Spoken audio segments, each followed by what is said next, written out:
अंत में महाराज ने कहा था कि अगर सिया वापिस आ जाएगी तो शायद मैं जीवित रह जाऊंगा।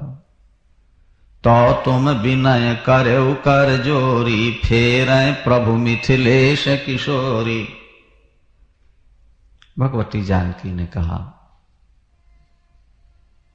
मैंने अपने पिता के घर का सुख भी देखा और ससुर के घर का भी सुख देखा, लेकिन निष्कर्ष ये निकला है कि पत्नी को बिना पति के कहीं शांति नहीं मिलती।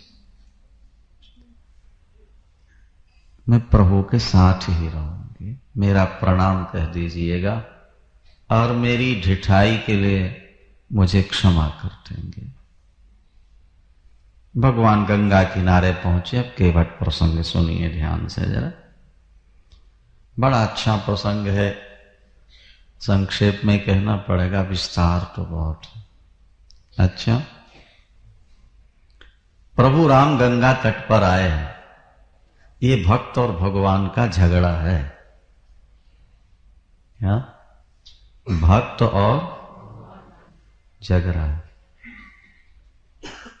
ये दोनों मल्लाह हैं। ध्यान से सुनिए बात को जरा। प्रेम के झगड़े में होती है कोशिश चाह की, और दीन वत्सल की दया हो जिद रहे मल्लाह की। देखिए किसकी विजय हो और किसकी हार हो, और दोनों मल्लाहों में पहले किसकी किश्ती पार हो। ये दोनों मल्लाह हैं। कौन? राम, और एक गंगा पार करने वाला केवट है और दूसरा भवसागर पार करने वाला केवट है। गंगा पार करने वाला केवट कहता है कि पहले मुझे पार करो तब आपको पार करूंगा। अब प्रभु कहते हैं व्यवहार तो यही कहता है कि पहले काम करो बाद में मजूरी ले। नहीं, और केवट का पक्ष है कि दुनिया के लोग काम करा के मजूरी देते हैं, लेकिन आप तो दया के समुद्र हो, मजूरी देकर के काम लिया करते हो। बोलो सिया। नहीं, आपने शरीर पहले दिया, बाद में कहा भजन करो, तो मजूरी तो आप पहले दे देते हो ना। अगर पहले देते हो तो यहां भी पहले दे दो। मांगी नावन केवट आना, और कहाई तुम्हारे मरम मैं जाना। इसी अर्धाली पर अगर विचार करें तो एक टाइम की कथा पूरी हो जाएगी। मांगी नाव, प्रभु ने नाव मांगी, भैया केवट नौका ले आओ, हमें पार कर दो। लखनलाल जी भी कहते हैं, रे भैया केवट ले उतराई, रघुपति महाराज इत ठाड़े, तू कित देर लगाई, जल्दी आओ। उसने अपनी नौका थोड़ा और पानी में सरका दी। अच्छा, पहले तो इतना ही विचार करो, मांगी नाव, प्रभु ने नौका मांगी। क्या जरूरत थी मांगने की? अरे जिनका नाम लेकर अजामिल जैसे करोड़ों पापी भवसागर से पार होते हैं, जिनके पैर के अंगूठे से गंगा निकलती है, जो 52 रूप धारण करके 2 पग में 3 लोक नापते हैं, वो गंगा पार करने के लिए केवट से नौका मांगे, कुछ अटपटी सी बात है कि नहीं? बोलो भाई। अरे नामे अजामिल ते खल कोट अपार, नदी भव बूढ़त काढ़े, और जेसु मेरे गिरी मेरु सिलाकन होते अजा खुर बारी दिबाढ़े। तुलसी जिनके पद पंकज सो निकसी तटनी जो हरे अघ गाढ़े, ते प्रभु या सारी तातारी वे कहा मांगत नाव करार बैठाड़े। गंगा जी का प्रादुर्भाव कहां से हुआ है? भगवान के चरण से। और उसी गंगा को पार करना है, कठिनाई होनी चाहिए। तो एक तो मांग रहे और वो केवट कहता मैं नहीं लाऊंगा। चलो इतना ही कह देता तो कोई बात नहीं, ठीक है मैं नहीं लाऊंगा। पर वो कहता है कि मैं आपके मन की बात जानता हूं, इसलिए नहीं लाऊंगा। अब हमारे यहां के विद्वानों ने इस पर बड़ी खोज की, बड़ी रिसर्च की। आप सारी रामायण पढ़ लीजिए। एक भी पात्र ऐसा नहीं मिलेगा जो ये कहता हो कि मैं राम के मन की जानता हूं। यहां तक कि महाराज दशरथ, लखनलाल, ब्रह्मा, शंकर, विष्णु, ये भी भगवान राम के मन की बात नहीं जानते। और केवट कहता है मैं जानता। अब सुनिए जरा ध्यान से। जब ब्रह्मा जी स्तुति करते हैं ना अवतार के लिए, तो क्या कहते हैं? पालन सुर धरणी अद्भुत करणी मरम न जाने कोई, जो सहज कृपाला दीन दयाला करहु अनुग्रह सोई। पालन सुर धरणी अद्भुत करणी मरम न जाने, ये ब्रह्मा जी घोषणा करते हैं कि राम के मन की बात तो ब्रह्मा हूं यह मरम न जाना, और केवट कहे मर्म मैं जानता हूं। लक्ष्मण लाल जी जैसा त्याग कौन करेगा? लखन जैसी सेवा कौन करेगा? लेकिन आपको मानो कि लखन भी राम के मन की बात को नहीं समझ पाए। कब? जब मारीच को लेकर के, सोने के मृग को लेकर के रावण आ रहा है, तो प्रभु ने लखनलाल जी से कहा कंदमूल फल ले आओ भैया। वो गए, लक्ष्मण गए बन ही जब लेन मूल फल कंद, तो जनक सुतासन बोले बिहसि कृपा सुख कंद। क्या बोले? कि सुनहु प्रिया व्रत रुचिर सुशीला, अब हम करब ललित नर लीला, तुम पावक मह करहु निवासा, जौलो करो निशाचर नासा। और राम जब ही सब कथा बखानी, तो प्रभु पद ही अधरी अनल समानी। और निज प्रतिबिंब राखता सीता, तैसई रूप शील सुबनीता। प्रभु ने कहा रावण आ रहा है कपटी मृग लेकर के, प्रिय तुम अग्नि में वास कर जाओ, मैं नकली माया की सीता बना लेता हूं और नकली सीता रावण को दे दूंगा। तो प्रभु आप तो सदा असली चीजें देते हैं, फिर नकली सीता क्यों देंगे आप? बोले वो नकली भेंट लेके आ रहा है तो सीता भी नकली मिलेगी, उसे अगर असली लेके आता तो असली पा जाता। ये तो सामने वाला जैसा लाएगा वैसे तो पाएगा। प्रभु ने सारी कहानी सुना दी। भगवती ने प्रभु के चरण अपने हृदय में रखे और अग्नि में प्रवेश किया। प्रभु ने नकली सीता बना ली माया। और जब लक्ष्मण आए लौट करके, तो क्या लिखा रामायण में?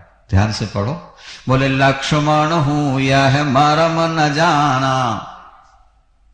क्या कह दिया? लक्ष्मण हूं यह मरम न जाना, और जो कछ चरित रचा भगवाना। तो लक्ष्मण हूं यह मरम न जाना, और केवट कहई मरम मैं जानता हूं। बहुत सारे उदाहरण है रामायण। राम जन्म हुआ, प्रकट हुए, 1 महीने का 1 दिन हुआ, सुना था आप लोगों ने। लेकिन रामायण में लिखा कि मरम न जाने को है। मास दिवस कर दिवस भा, ओ मरम न जाने को। इस रहस्य को देखें, केवट कहता मैं जानता हूं। अरे जब रावण को मारकर प्रभु लौटे हैं ना भाई, तो करोड़ों व्यक्ति राम के दर्शनार्थ खड़े थे। 14 वर्ष से भजन कर रहे थे, दर्शन की टकटकी लगाए। प्रभु ने सोचा अगर एक एक से मिलूंगा तो 14 वर्ष यहीं लग जाएंगे मिलते मिलते। अपार भीड़ थी, और मिलना सबसे है। अगर बड़ों से मिल लूं, गरीबों से नहीं, तो दीन बंधु नाम फिर व्यर्थ नहीं हो जाएगा। कैसे मिलूं? तो भगवान शंकर कहते हैं उमा, जितने दर्शनार्थी खड़े थे ना, उतने राम बन गए।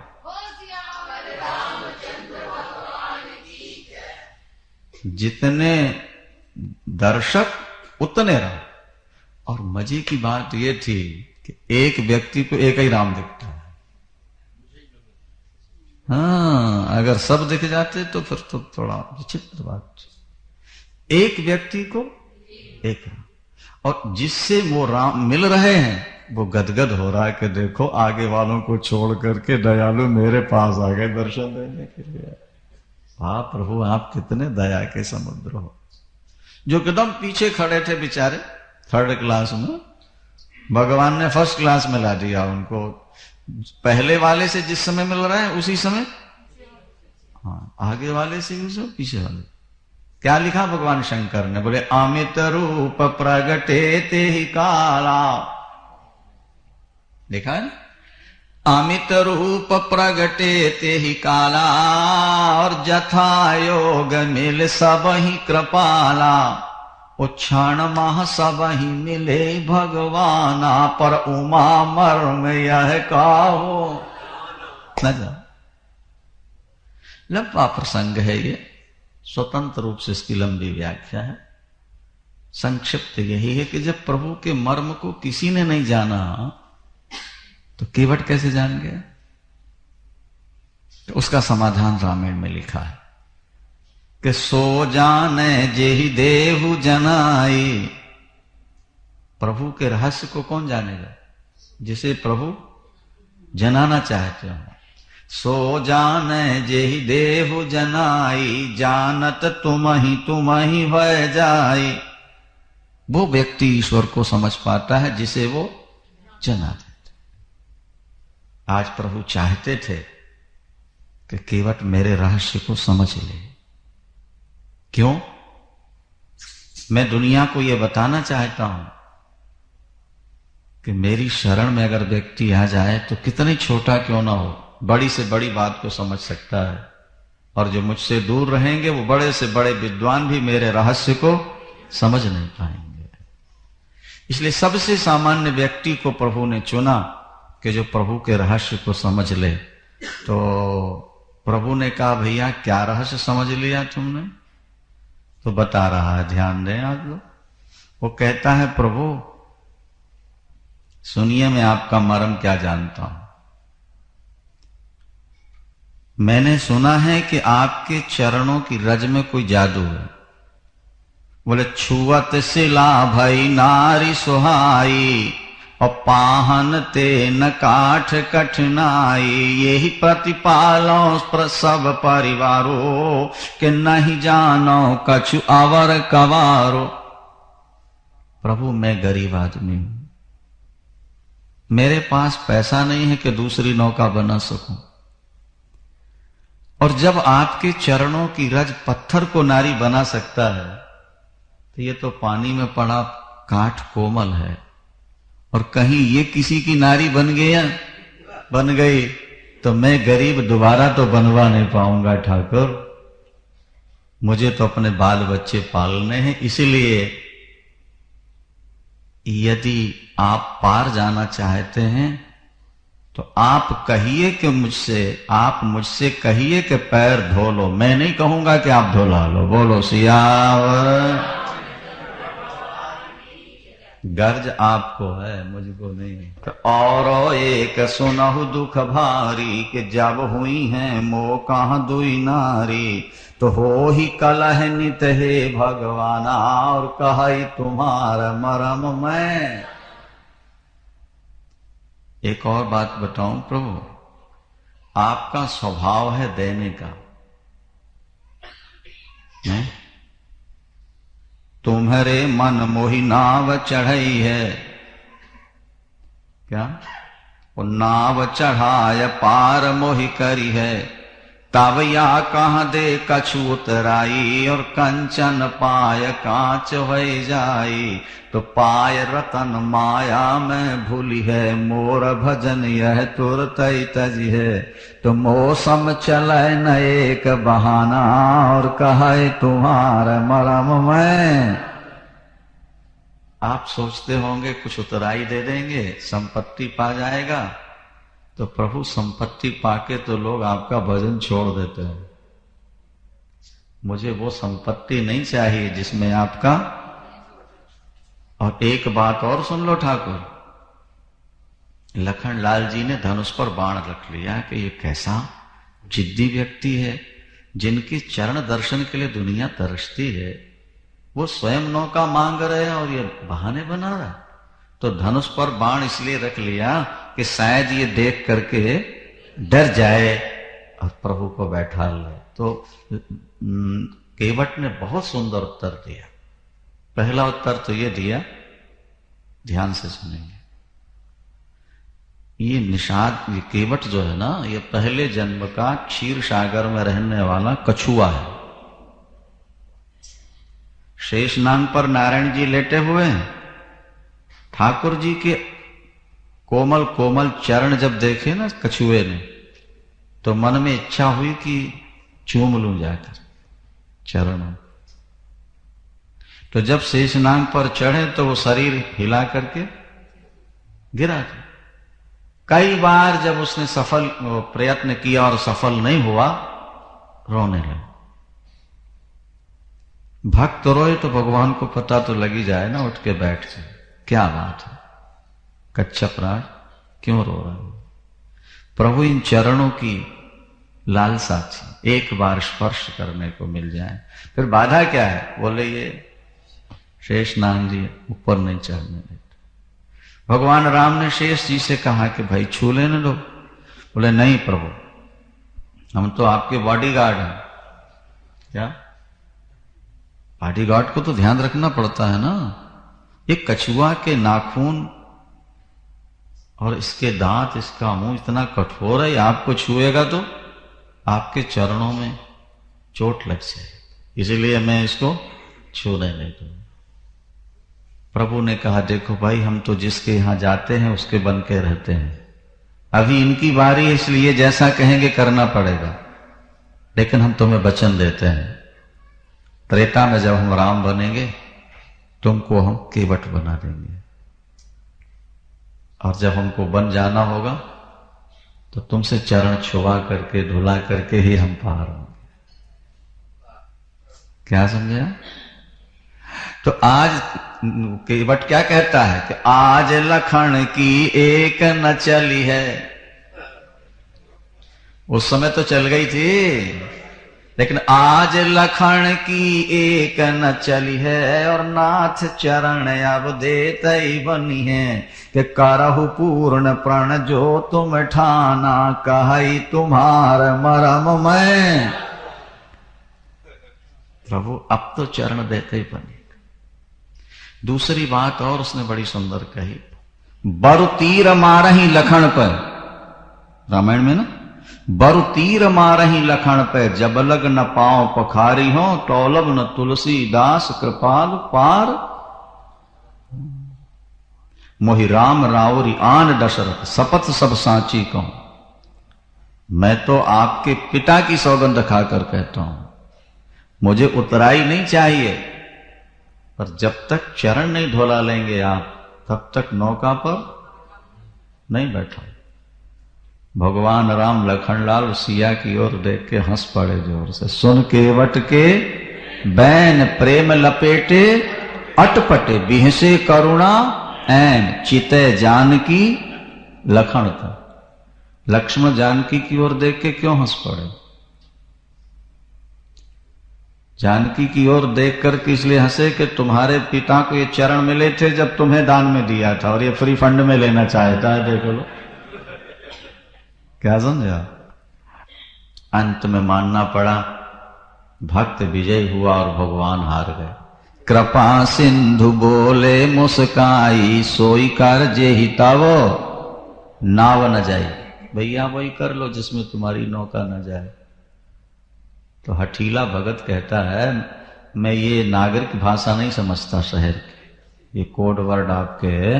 सोई करो जी नाव न जाए, सीधे सीधे कहिए क्या कहना चाहते हैं। तो बोले बेगयान जल पाओ पखारो, हो तो विलंब उतारो। बोले हाँ अब समझ गया। दौड़ा दौड़ा गया जल लाने के लिए, तो किसी धातु के बर्तन में जल नहीं लाया। काहे में लाया? लकड़ी का बर्तन। अच्छा, लकड़ी के बर्तन में भी सावधानी बरती उसने, कठौती में नहीं लाया, कठौता में लाया। कठौती स्त्रीलिंग है ना, और कठौता पुल्लिंग हुआ। तो उसने सोचा कि चरण धोते ही अगर बनी और कहीं वो कठौती नारी बन गई तो समस्या खड़ी हो जाएगी। कठौता बनेगी तो पुरुष बनेगा, दोनों मिलके भजन करेंगे भैया। इसलिए केवट राम रजाया सुपावा और पानी कठौता भर ले आवा, तो अति आनंद उमंग अनुरागा, अति आनंद उमंग अनुरागा, चरण सरोज पखारन लागा। कठौते में जल ले आया, हृदय में अति आनंद था। सचमुच में प्रभु आप दीन बंधु हो, आप ईश्वर हो। अन्यथा केवट ने यहां तक कह दिया था, कवितावली में लिखा है कि प्रभु यदि आपको पैर नहीं धुलाना सरकार, मैं आपके साथ चलता हूं, थोड़ी दूर पर केवल कमर भर जल है, मैं आगे आगे चलूंगा, आप मेरे पीछे पीछे चल के पार हो जाएंगे। मैं राह बता देता हूं, बिना नौका के पार हो जाएंगे आप। यही घाट ते थोड़ी क दूरी है, कटिलो जल ठाह दिखाई हो जो, और पर से पग धूर तर तर निघर क्यों समुझाई हो। चलो प्रभु मैं रास्ता बता देता हूं। प्रभु कहते नहीं भैया, हमको तो तुम्हारी नौका ही से पार होना। देखे भगवान भक्त के कैसे अधीन हो जाते हैं। केवट जल लाया, चरण धो रहा था। जब चरण धो रहा था तो देवता पुष्प वर्षाकर बाजे बजाकर दे देता। 12 सुमन सोर सकल सिहाही, यही सम पुण्य पुंज को नहीं। कितना भाग्यशाली है जे चरण भगवान शंकर के लिए दुर्लभ और केवट के लिए सुलभ। चरण धोया, चरणामृत लिया, प्रभु ने कहा अब तो बैठा लो भैया। बोले अभी भी नहीं बैठा लो। क्यों? चरण तो धो लिए ना। उसने कहा कि चरण तो धो लिया सरकार मैंने, पर आप चल के जाओगे नौका पर बैठने तो फिर रज लग जाएगी ना। समस्या तो रज की है। चमत्कार चरणों में नहीं है, चमत्कार तो और चरण धो ली और आप चल के जाके बैठोगे तो फिर रज लग जाएगी, फिर खतरा पैदा हो जाएगा। तो प्रभु ने कहा फिर बैठने का क्या तरीका है? बोले आइए गोद में उठा करके बैठाल देता हूं ताकि चरण न लग जाए जमीन पर। याद है? और भगवान ने कहा भैया ठीक है, तू जैसा चाहे कर ले, पर हमको गंगा पार कर दे, देर हो रही है। दे उठा लिया गोद में केवट ने। उस समय देवता फिर पुष्प वर्षा करके गाए,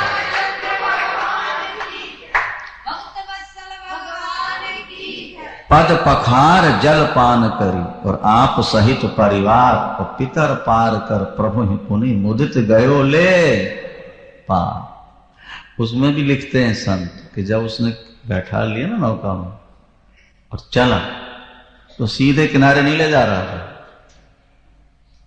यहां वहां घुमा रहा था आड़ा तिरछा।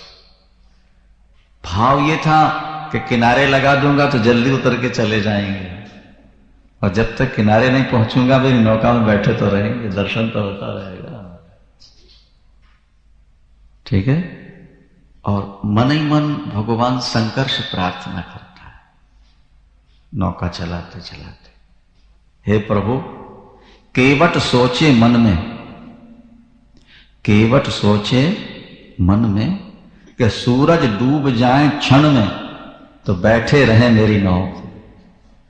हे परमात्मा आज सूर्य जल्दी अस्त हो जाते तो मेरे राम मेरी नौका में विश्राम करते, रात भर मैं इनकी सेवा और कर लेता, दर्शन करता। जब यहां वहां घुमाया तो भगवान ने कहा भैया सीधे ले चलो, हमको विलंब हो रहा है यार।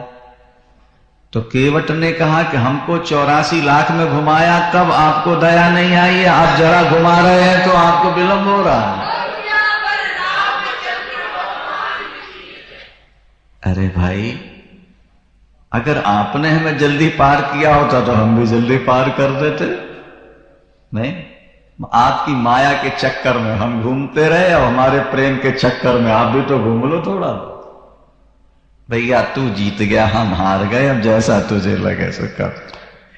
लेकिन देख अगर उस तरफ से आ गए अयोध्यावासी तो फिर हमारा आगे जाना मुश्किल हो जाए। ले गया किनारे, प्रभु को उतारा, भगवती जानकी उतरी, लखनलाल उतरे, केवट ने उतर के चरणों में साष्टांग प्रणाम। उतर ठाड़ी भय सोर शरीरेता, सिया राम गुह लखन समेता, तो केवट उतारी दंडवत कीना, और प्रभु ही सकुच यही कछु नहीं। संकोच, इसको कुछ नहीं कहा, कुछ नहीं, प्रभु ने मन में संकोच। देखो पितरों को तो पार कर दिया, अब फिर भी मन में संकोच है कि पद पखार जलपान करी, आप सहित परिवार पितर पार कर। 21 पीढ़ियां चली गई उसकी वैकुंठ। अब फिर भी प्रभु सोचते हैं कि मैंने केवट को कुछ नहीं।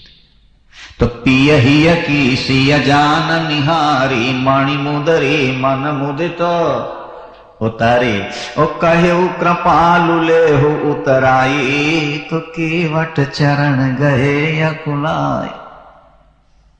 चरण पकड़ लिए केवट ने, प्रभु बहुत दिन मजूरी की नहीं, लेकिन सही अर्थों में तो आज ही मुझे अर्थ की प्राप्ति हुई है।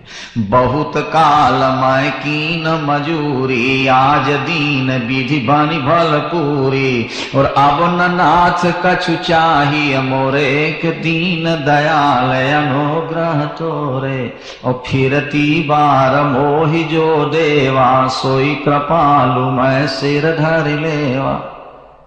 मैंने पिता दशरथ की सौगंध खाई है आपके कि उतराई नहीं लूंगा, तो प्रभु उतराई कैसे ले लूं? अगर देना ही है तो वापसी में दे दीजिएगा, ले लो। लखन ने कहा जब लेना ही है तो वापसी के लिए उधार क्यों रखते हो? बोले उधार चीज रहे तो ब्याज बढ़ता है ना, तो वापसी में देने आएंगे तो दोबारा दर्शन तो हो जाएगा। बोलो सिया। एक बात और केवट ने कही, बड़ी सुंदर बात। क्या कहा मालूम? केवट ने कहा मेरी जात पात न्यारी ना तुम्हारी नाथ, हम और तुम दोनों एक जात के, मैं भी केवट और मेरी जात पात न्यारी ना तुम्हारी नाथ, केवट के कर्म एक नीकी कर विचारिए, तुम तो उतारत भवसागर परमारथ जान, और सरिता उतार हम कुटुंब दिन गुजारिए। नाई से ना नाई लेत, धोबी से ना धुबाई लेत, और देके उतराई मेरी जात ना बिगाड़ी, ऐसी आश नाई जान पार तुमको उतार दीन, आऊं जब घाट तिहारे पार मोको भी उतार।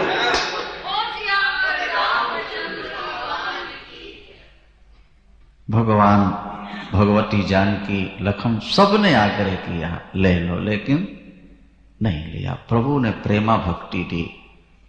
एक संत सुना रहे थे, बड़ी सुंदर बात थी कि प्रभु ने वहीं गंगा किनारे प्रतिज्ञा कर ली कि जिस केवट ने मुझे गंगा पार किया उतराई नहीं ली, गंगा तट पर जिसने जल से मेरे चरण धोए हैं, मैं अपने हृदय के रक्त बिंदुओं से चरण धोऊंगा, तब ये कर्जा उतर पाए। ऐसो को उदार जग माही, बिनु सेवा जो द्रव्य दीन पर, राम सरिस को न। जो महात्मा सालिग्राम नहलाते रहे, राक्षसों ने खा लिया, हड्डियों के ढेर लग गए, और जब राम वहां पहुंचे तो राम इतना रोए कि राम के आंसुओं से उनकी हड्डियां धुल गई। अगर उन्होंने सालिग्राम नहलाया जल से, तो राम ने उनकी हड्डियों को नहला दिया आंसुओं से। अब केवट के चरण भगवान रक्त से कैसे धोते हैं?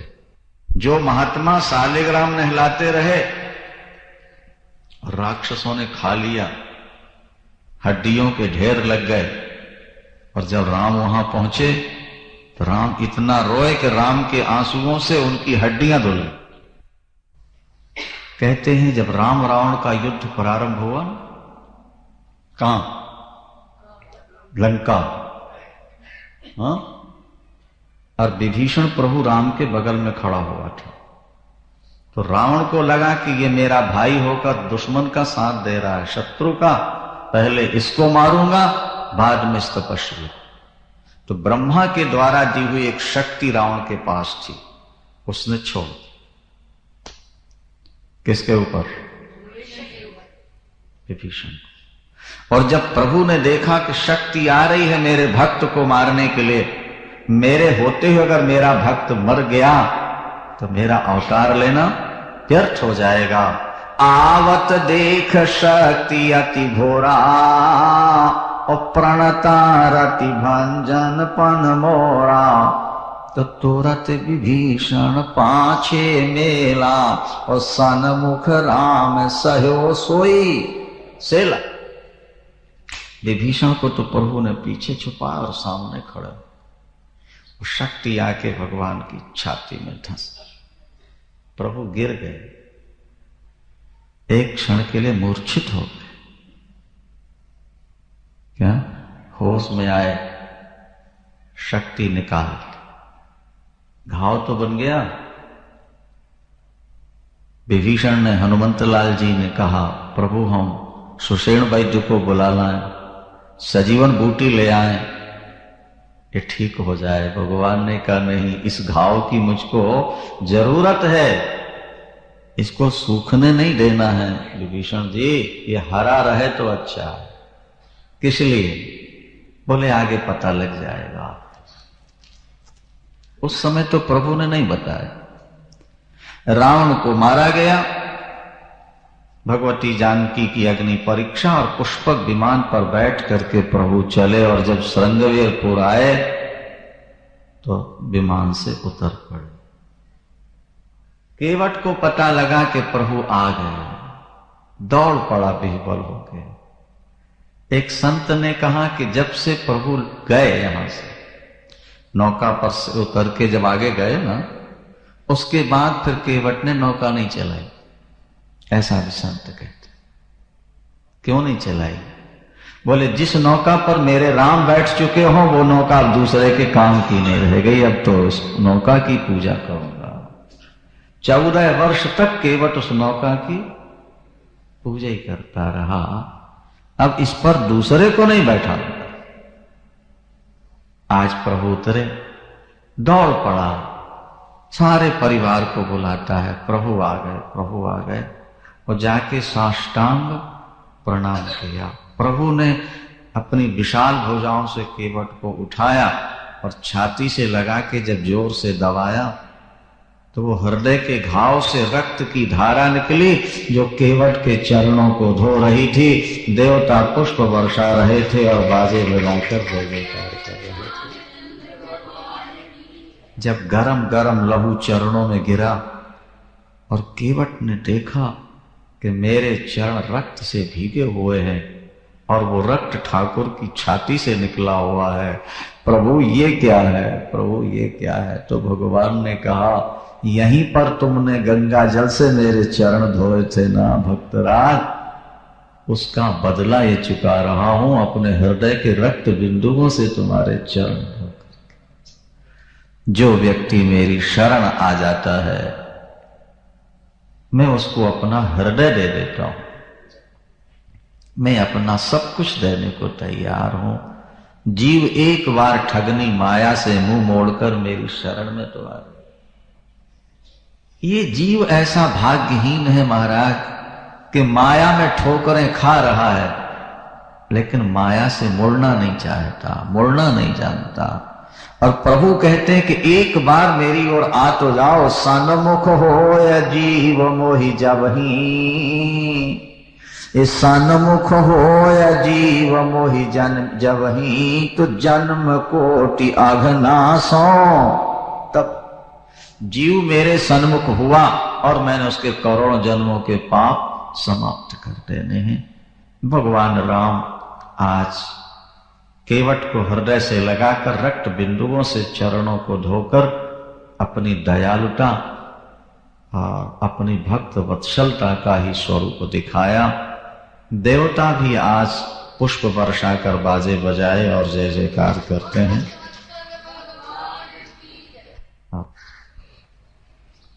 प्रभु राम गंगा पार करके आगे बढ़े हैं।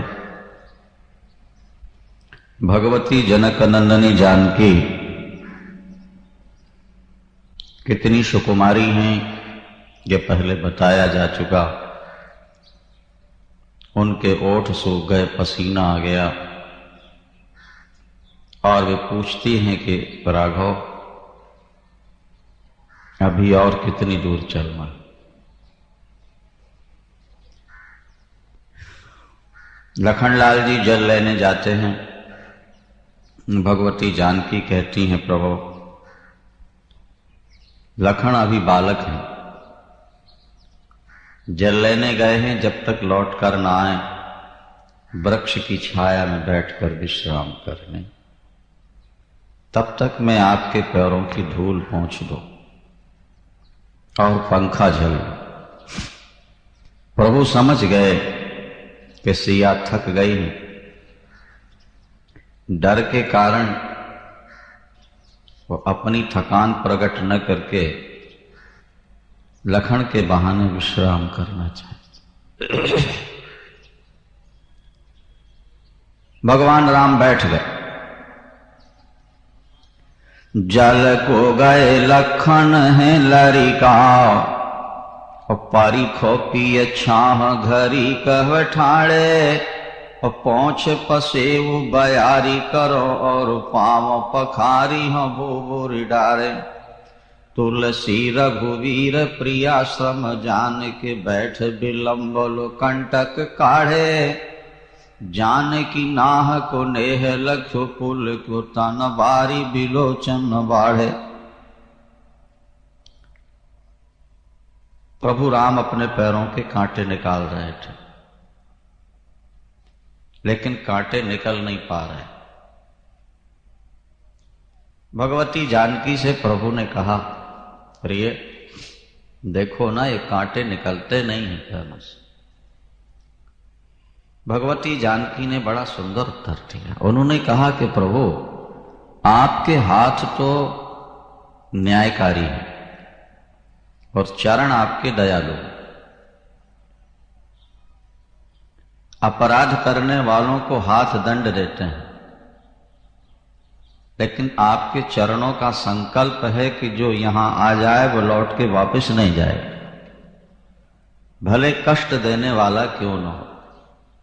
तो हाथ तो निकाल के फेंकना चाहते हैं, न्यायकारी है ना ये, कष्ट देने वाले को अलग करो। लेकिन चरण कहते हैं कि अगर इन चरणों में आके कोई चला गया तो जो दयालुता का एक प्रमाण है उसमें कलंक लग जाए।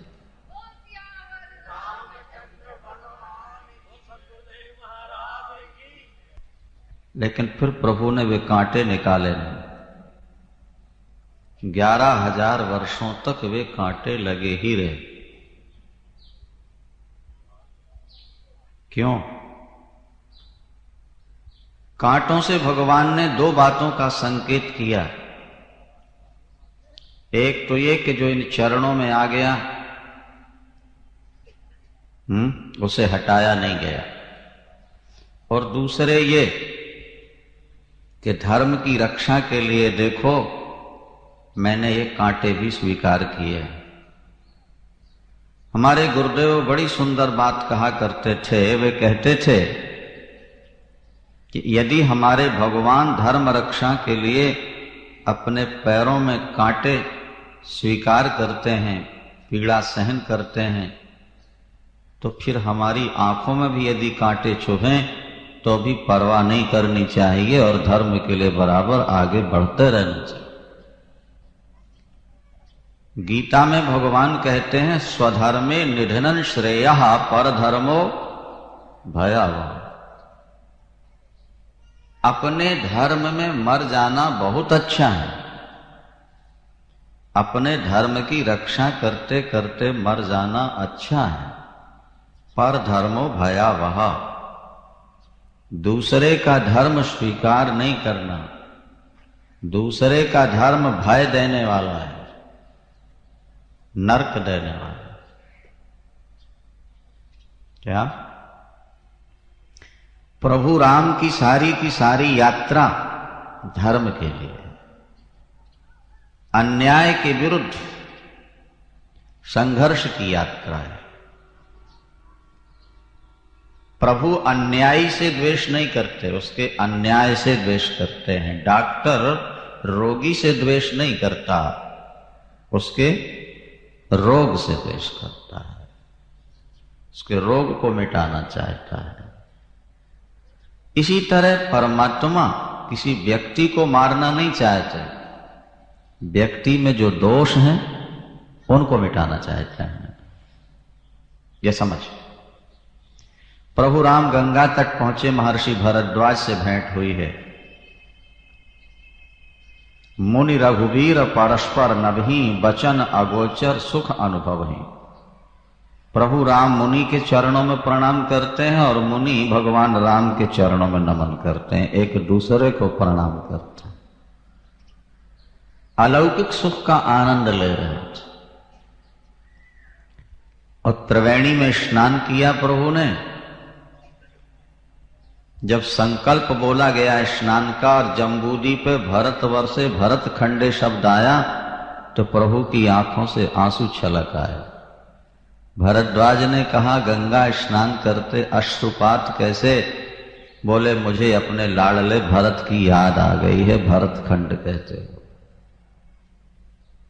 संसार तो भगवान राम का नाम लेता है और भगवान राम अपने प्यारे भरत का नाम लेते हैं। अरे भरत सरिस को राम सनेही, और जग जप राम राम जप जेही। संसार राम राम जपता है और राम जी भरत भरत श्री भरत श्री भरत जपते। हर श्वास भगवान तो भक्तों का भक्त है बाबा। धनवान बनना चाहते हो तुम, बलवान बनना चाहते हो, पुत्रवान बनना चाहते हो, लेकिन भक्तिमान नहीं बनना चाहते। जैसा प्रयास, जितना पुरुषार्थ आप धन मान प्रतिष्ठा के लिए करते हैं, उससे आधा पुरुषार्थ भी अगर परमात्मा को पाने के लिए करते और कहीं भक्तिमान बन जाते तो भगवान भी आपका भक्त बन जाता। सियावर। भक्ति का अर्थ क्या होता है? भजनम भक्ति, भजते सेव्यते अनैति भक्ति, अनया भक्ति। मोटी सी बात यह है कि भक्ति वो है कि जहां भजन करने वाला भजनीय का रूप प्राप्त करे।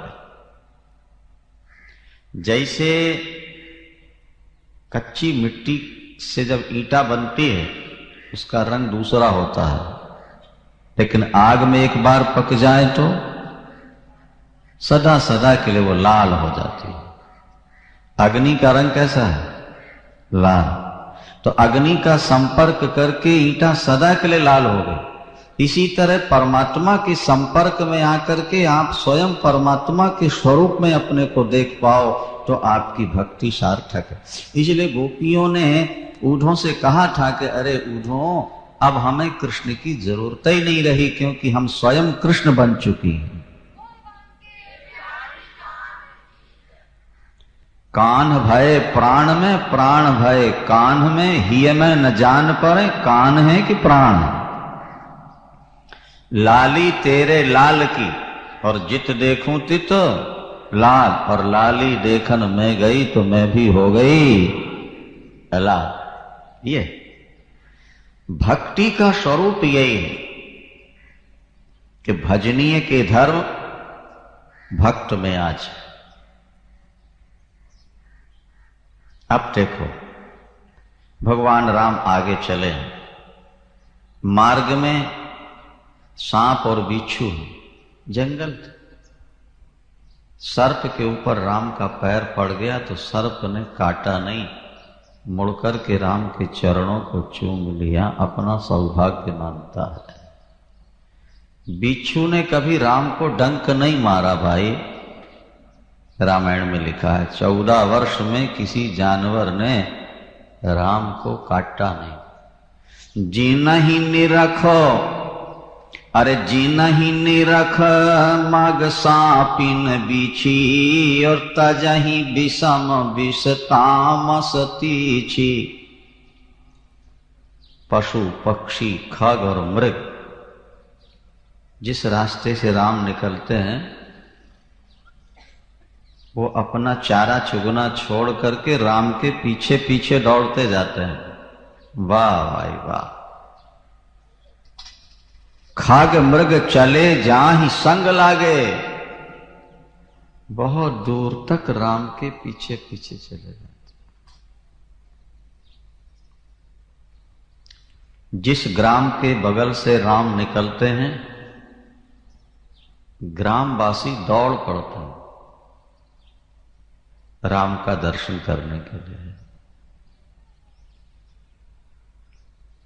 कोई वृक्ष के नीचे आसन बिछा देता है तो कोई जल लेकर के खड़ा हुआ है, कोई शहद लेकर खड़ा है, कोई फल फूल लेकर के खड़ा हुआ है। आचिए नाथ कहाँ मृदबानी सरकार, थोड़ा सा जल ले लीजिए। प्रभु राम उनका प्यार देख करके बैठ जाते। ग्रामीण महिलाएं आ गई। देखो पुरुष में अभिमान अधिक होता है अपेक्षाकृत नारियों की। क्या? नारियों में मिलनसारिता अधिक होती है, पुरुष घमंडी होता है। आप बस में यात्रा करेंगे, अपनी सीट पर बैठ जाएं, बगल वाले के साथ 25 मील तक चले जाएं, आप बोलेंगे नहीं। वो नहीं बोलता तो हम क्यों बोले? है अभिमान के नहीं? लेकिन देवियों का ऐसा हुआ है कि किसी देवी के बगल में बैठ जाएं और उसका नाम गोत्र जात पात बाल बच्चों का पता न लगे। बोलो भाई, नहीं हो सकता, क्योंकि नारी जाति में अभिमान कम है, मिलनसारिता है। वो अपरिचित महिला भी बैठेंगी तो बहन जी कहां से आई हो, कहां जा रही हो, नहीं, बाल बच्चे सब पूछ लेते, सास ससुर का स्वभाव सब मालूम। अच्छा जी, तो देखो जब भगवती सीता और भगवान राम लक्ष्मण बैठे, बात पर ध्यान दे लो थोड़ा, तो गांव की स्त्रियां आ गई, वे भगवती जानकी के चरण छूती हैं। और स्वामिनी अभिनय क्षमब हमारी, और बिलग न मानव जान गंवारी। हम गांव की गंवार स्त्रियां हैं, हमारी बात का बहन बुरा नहीं मानो। सीता जी से कहते, ये तो बताओ इन दोनों में तुम्हारे कौन है? बोलो सियावर। इन दोनों में हाँ, कोटि मनोज लजाव निहारे, अरे कोटि मनोज लजाव निहारे, सुमुखी कहु को आही तुम्हारे। आज की पढ़ी लिखी होती तो क्या कहती है, हमारे हस्बैंड है या हमारा देवर। थैंक यू वेरी मच, और क्या होता भाई। लेकिन पुरानी परंपरा क्या थी? क्या पुरानी परंपरा देखो, जैसे ग्रामीण महिलाओं ने भगवती जानकी से पूछा कि कोटि मनोज लजाव निहारे, सुमुखी कहु को आही तुम्हारे। ये तो शहर की महिला है भगवती जानकी, और वो गांव की बिचारी गंवार की, तो उनके सामने अपने पति को बता देने में क्या शर्म थी बताओ? ये भी कोई शर्म की बात होती है? एक महिला हमको सुना रही थी, बोले हम बेटे को गोद में लिए ट्रेन में आ रहे थे, स्टेशन पहुंचे तो देखे कि हमारे पिता भाई चाचा भी लेने आए, तो बोले बेटे को सीट पर रख करके हम बाहर आए। पिता के सामने बेटे को गोद कैसे लें? नहीं आई बात समझ में? मायके लड़की आए तो पिता के सामने बेटे को गोद नहीं लेती थी वो। ससुराल मायके आ जाए लड़की और पति आ जाए तो पति के सामने निकलती नहीं थी। ऐसा होता था पहले, नहीं बताओ? और अब अरे महाराज, अब तो वो ऐसा जोड़ा गांठ जोड़ा है, न मां की शर्म, न बाप की शर्म, न सास की, न ससुर की, बस पीछे पीछे पीछे पीछे बस हाँ जी हाँ जी हाँ जी करते डोलते। लज्जा का परित्याग कर दिया, परंपराएं हमारी नष्ट। इस नई शिक्षा दीक्षा कितना सुंदर कैसे ढंग से उत्तर देती हैं, जरा समझो तो। बोलो सियावर।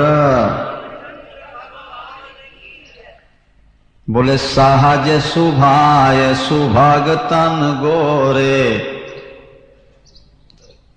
सहज सुभाय सुभग तन गोरे, राम नाम लखन लघु देवर मोरे। उत्तर का ढंग देखो। ग्रामीण महिलाएं पूछती कि दोनों में तुम्हारे कौन? हाँ, तो अपने कौन है ये बताना चाहिए ना। तो अपने कौन है नहीं बताया। पहले परिचय किसका दिया? लक्ष्मण जी का, अपने पति का नहीं। बोले ये जो सरल स्वभाव के गौर वर्ण हैं ये तो मेरे, इनका नाम लखन। अब प्रभु की ओर जरा सी दृष्टि तिरछी की और घूंघट थोड़ा लंबा कर दिया। सिर पर जो कपड़ा था ना उसको तिरछी नजर करके जरा सा कपड़ा। बहुरी बदन विधु अंचल ढाकी, अपिय तन चितय भौह करिबा की, तो खंजन मंजु तिरीछे नैनन, निज पति कहे होती नहीं सिय सैननी, तो भाई अमुदित सब ग्राम बधूटी। नेत्र तिरछे, घूंघट लंबा, इशारे से कह दिया ये मेरे पति। ग्रामीण महिलाएं बड़ी प्रसन्न हुई, जैसे कंगाल को करोड़ों की संपदा मिल गई हो। बार बार चरणों में सिर झुकाती हैं। सौभाग्य है आपका, इतने सुंदर पति आपको मिले।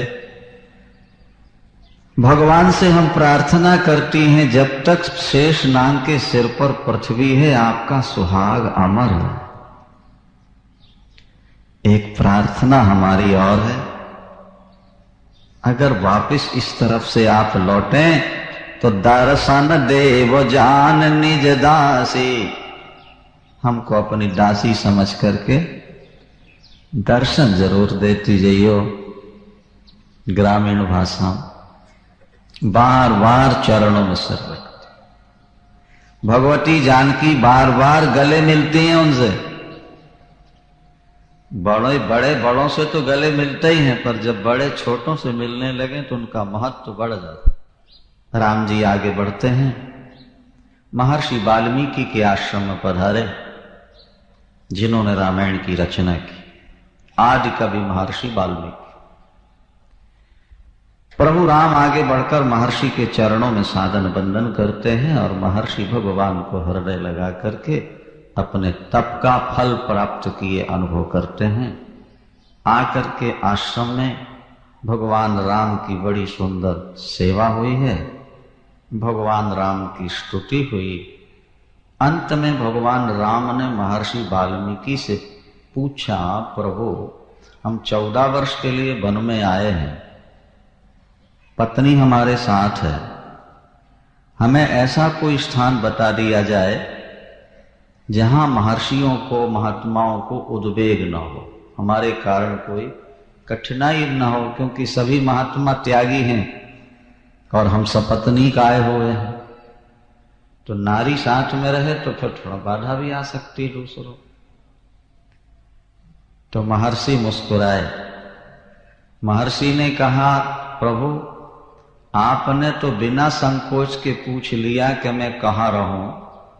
मुझे पूछने में थोड़ा संकोच हो रहा है कृपा कर बता दीजिए आप कहाँ नहीं हैं। सियावर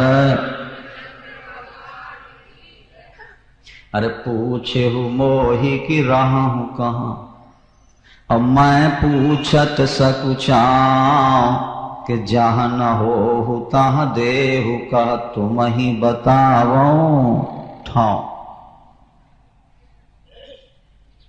राम जी के पास इस प्रश्न का कोई उत्तर नहीं था। भाई प्रश्नकर्ता प्रश्न करे तो उत्तर देना चाहिए ना। महर्षि ने प्रश्न किया कि आप जगत में कहां नहीं हो ये बता दो। नीचे अर्धाली लिखिए कि सुन मुनि बचन राम मुस्काने सकुचाने और भाव भगति आनंद आधान। क्योंकि राम के पास इसका कोई उत्तर है ही नहीं। भाई मिठास से पूछा जाए कि मिस्री में तुम कहां नहीं हो, बोलो। मिठास से ये पूछो कि मिस्री के किस हिस्से में तुम नहीं हो, है कोई हिस्सा? अच्छा, खारेपन से पूछो कि नमक में तुम कहां नहीं हो, और मक्खन से पूछो कि दूध में कहां नहीं हो, क्या बताएगा बेचारा? तो महर्षि ने प्रश्न कर दिया। जब प्रभु ने कहा हम कहां रहे, तो महर्षि ने पूछ दिया कि आप कहां नहीं हो, पहले यही बता दो आप। कोई उत्तर नहीं था। फिर महर्षि वाल्मीकि ने 14 स्थान बताए हैं रहने के।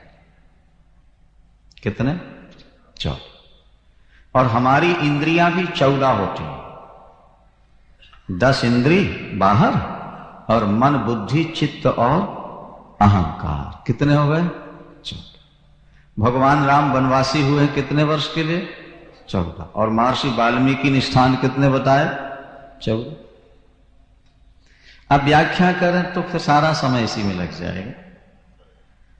महर्षि ने कहा कि भगवान आप उनके हृदय में निवास करिए। किनके? जो इन 14 कार्य में एक भी करते हो, उनके हृदय में रहिए। पहला स्थान कौन सा बताया?